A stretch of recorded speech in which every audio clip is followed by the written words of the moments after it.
Olá, tudo bem? Boa tarde. Hoje nós vamos falar sobre o vinho e o crente. No Evangelho segundo João, vemos que Jesus transformou a água em vinho nas bodas de Caná da Galileia. Agora, que tipo de vinho era esse?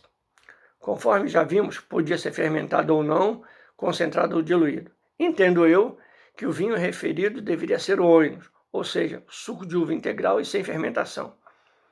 Os dados que veremos a seguir nos mostram fortes razões para rejeitarmos a opinião de que o nosso Senhor Jesus tenha transformado a água em vinho embriagante. Primeiro, o objetivo principal desse primeiro milagre de Jesus foi de manifestar a sua glória, de modo a despertar nas pessoas uma fé pessoal e confiança de que ele, Jesus, como Filho de Deus, santo e justo, veio ao mundo para salvar o seu povo do pecado e não conduzi-lo a pecar.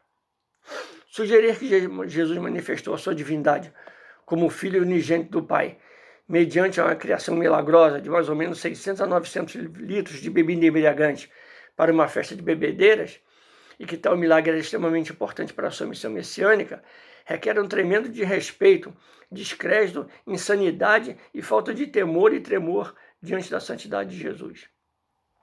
Segundo, contraria a revelação bíblica quanto à perfeita obediência de Jesus ao seu Pai Celestial, e supor que Jesus desobedeceu o mandamento moral do Pai. Jesus, por certo, teria abolido os textos bíblicos que condenam o vinho embriagante como escarnecedor e alvoroçador, bem como as palavras dos profetas.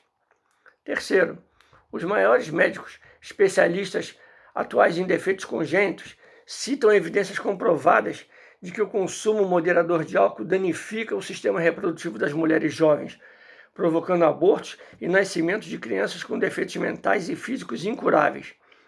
Autoridades mundialmente conhecidas em embriologia precoce afirmam que as mulheres que bebem até mesmo quantidades moderadas de álcool, próximo ao tempo da concepção, 48 horas, podem lesar os cromossomos de um óvulo em fase de liberação e daí causarem sérios distúrbios no desenvolvimento mental e físico de uma criança. Então seria teologicamente absurdo afirmar que Jesus haja criado bebidas alcoólicas, contribuindo para o seu uso e para deixar as pessoas totalmente embriagadas. Afirmar que Jesus não sabia dos terríveis efeitos em potencial que as bebidas alcoólicas têm sobre os nascituros é questionar sua divindade, sabedoria e discernimento entre o bem e o mal.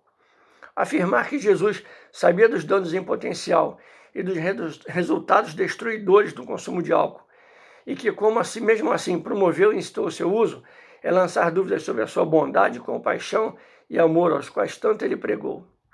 Quinto, também segundo a medicina, a ingestão de grande quantidade de suco de uva puro pode levar as pessoas à embriaguez devido à grande concentração de açúcar nesse tipo de suco. Portanto, só posso crer e afirmar que o vinho, oinos, que Jesus fez nas bodas de Caná da Galileia, a fim de manifestar a sua glória, e como o primeiro milagre na Bíblia, foi suco de uva puro e doce, não fermentado da uva. A Bíblia descreve os maus efeitos da bebida embriagante, como na história de Noé. Noé, depois do dilúvio, planta uma vinha e se embriaga, e isso o leva à embriaguez, à imodéstia, à indiscrição e à tragédia familiar em forma de maldição imposta a Canaã. Nos tempos de Abraão, o vinho embriagante contribuiu para o incesto que resultou na gravidez das filhas de Ló. Devido ao potencial das bebidas alcoólicas para corromper, Deus ordenou que todos os sacerdotes de Israel se abstivessem de vinho e de outras bebidas fermentadas durante a sua vida ministerial. Deus considerava uma violação desse mandamento suficientemente grave para motivar a pena de morte para o sacerdote que a cometesse.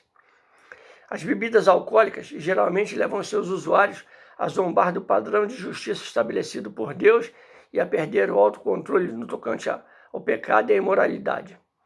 A Bíblia nos declara para evitarmos os ais e pesares, e em lugar disso fazer a vontade de Deus. Os justos não devem admitir nem sequer qualquer tipo de bebida fermentada possa viciar ou embriagar.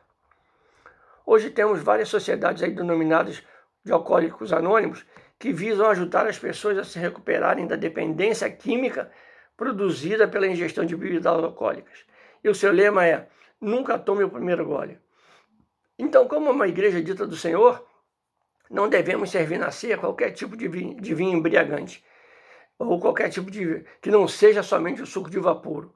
Pois, de uma forma ou de outra, estaríamos induzindo os nossos irmãos que lutam para se livrar desse tipo de droga legalizada a voltarem para o lamaçal, de onde estão tentando serem libertos, e entregá-los nas mãos de Satanás. Os nazireus e o vinho. O significado da palavra nazireu é por à parte, designa uma pessoa totalmente consagrada e dedicada ao Senhor.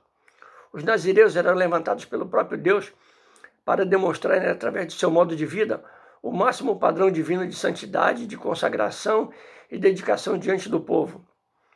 O propósito do nazireu era ensinar a Israel que a dedicação total a Deus deve, em primeiro, brotar de um coração da pessoa, para depois se expressar através da abnegação.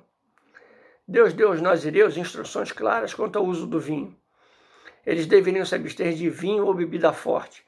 Nem sequer lhes era permitido comer ou beber qualquer produto feito de uvas. Deus não queria que uma pessoa totalmente dedicada a Ele se deparasse com a possibilidade de embriaguez, vício e pecado. Beber bebidas alcoólicas leva frequentemente a vários outros pecados, como a imoralidade sexual e a criminalidade. Os nazireus não deviam comer nem beber nada que tivesse origem da videira, a fim de ensinar-lhes que deveriam evitar o pecado e tudo que se assemelhasse ao pecado, o que leva a ele ou que tenta a uma pessoa cometê-lo. 3. O padrão divino para os nazireus era de total abstinência do vinho e bebidas fortes. Era rejeitado por muitos de Israel nos tempos dos profetas. É um dever de todo crente em Jesus Cristo a abstinência total de tudo que possa te levar ao pecado, estimular o desejo por coisas prejudiciais, abrir caminho à dependência de qualquer tipo de drogas ou uso de álcool, ou levar um irmão a tropeçar e escandalizar. Agora, o vinho na ceia do Senhor. Jesus instituiu a ceia do Senhor quando ele e os seus discípulos estavam celebrando a Páscoa. A lei da Páscoa, lá em Êxodo, diz que proibia, durante a semana daquele evento, a presença de fermento ou qualquer outro agente fermentador na casa. Deus dera essa lei porque a fermentação simbolizava a corrupção e o pecado. Jesus, como Filho de Deus, cumpriu a lei em todas as suas exigências. Logo, teria também a lei de Deus para a Páscoa e não teria usado vinho fermentado na ceia. No Antigo Testamento, bebidas fermentadas nunca deveriam ser usadas na casa de Deus. E um sacerdote não podia se chegar a Deus em adoração se tomasse bebida embriagante. Jesus Cristo, como o sumo sacerdote de Deus do Novo Concerto, chegou-se a Deus em favor do seu povo. As Escrituras declaram explicitamente que o corpo e o sangue de Jesus Cristo não experimentaram a corrupção. Logo, os dois elementos, o pão, que simboliza o corpo, e o vinho, que simboliza o seu sangue, incorruptível e que compõe a ceia do Senhor, são melhor simbolizados por aquilo que não é corrompido nem fermentado. Na carta aos Coríntios, o apóstolo Paulo determina que eles tirem do seu meio o fermento espiritual, o agente fermentador da maldade e da malícia, porque Jesus Cristo é a nossa única Páscoa. Os cristãos do dia bíblico eram mais cautelosos do que os de hoje.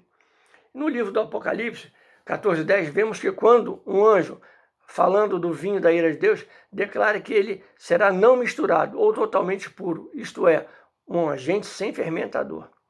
O apóstolo Paulo declara lá em 1 Coríntios 6:12, todas as coisas me são lícitas, mas nem tudo me convém.